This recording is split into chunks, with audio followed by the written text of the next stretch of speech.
அன்புள்ள மகர ராசி அன்பர்களே வணக்கம். இவ்வார ராசி பலன். மகர ராசியினருக்கு 3ஆம் இடமாகிய தைரியஸ்தானத்தில் சூரியன், புதன், சுக்கிரன், ராகு, சனி. 7.5 சனி முடிந்து விட்டது. மறுபிறவி எடுத்துள்ளீர்கள். 5இல் குரு, 6ஆம் இடத்தில் செவ்வாய், 9இல் கேது பகவான் இருக்கிறார். உங்கள் ராசிக்கு முயற்சி ஸ்தானமான 3இல் சனி, சூரியன், ராகு சஞ்சரிப்பதால் எதிலும் உற்சாகத்தோடு செயல்படுவீர். 5இல் சஞ்சரிக்கக்கூடிய குரு பகவான் ஜென்ம ராசியை பார்ப்பதால் எல்லா வகையிலும் ஒரு விதமான வளமான பலன்களை பெறுவீர். பல வரவுகள் மிக சிறப்பாக இருக்கும். உங்களுடைய தேவைகள் பூர்த்தியாவது மட்டுமில்லாமல் பிறருக்கும் உதவி செய்வீர்கள். கடன் பிரச்சனைகள் அனைத்தும் படிப்படியாக குறையும்.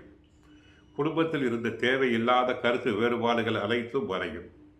கணவன் மனைவி இடையே ஒற்றுமை அதிகரிக்கும். உடல் உபாதைகள் அனைத்தும் விலகி எதிலும் சுறுசுறுப்பாக செயல்படுவீர். நெருங்கியவர்களால் அனுகூலமான பலன்களை பெறக்கூடிய நேரம். தொழில் வியாபாரத்தில் உங்களுக்கு பொருட்களுக்கு சிறப்பான விலை சந்தையில் கிடைப்பதால் போட்ட முதலை எளிதில் எடுக்க முடியும்.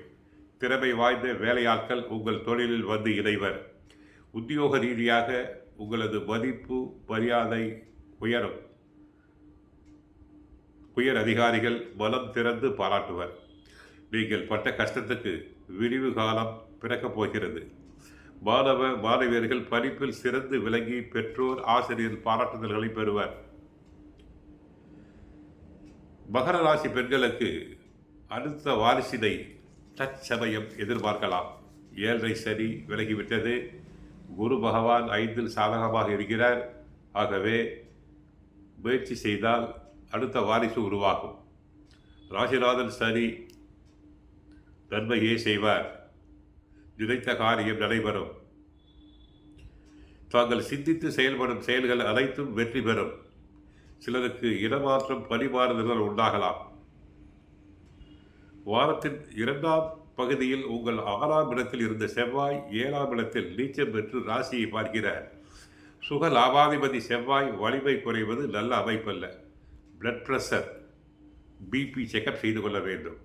திடீர் மன அழுத்தம், தலைவலி போன்ற பிரச்சனைகள் ஏற்படும். சகோதர உறவுகளில் சிறு கருத்து வேறுபாடுகள் வரலாம். கூட்டுத் தொழிலில் பங்குதாரர்கள் பிரச்சனையை தரலாம். வீடு கட்டுதலில் தங்களுக்கு கவனம் தேவை. கோவிலுக்கு சென்றால் ஆஞ்சநேயரை வழிபடுங்கள். கஷ்டங்கள் அனைத்தும் குறையும். வாழ்க வளமுடன். மங்களம் உண்டாகட்டும்.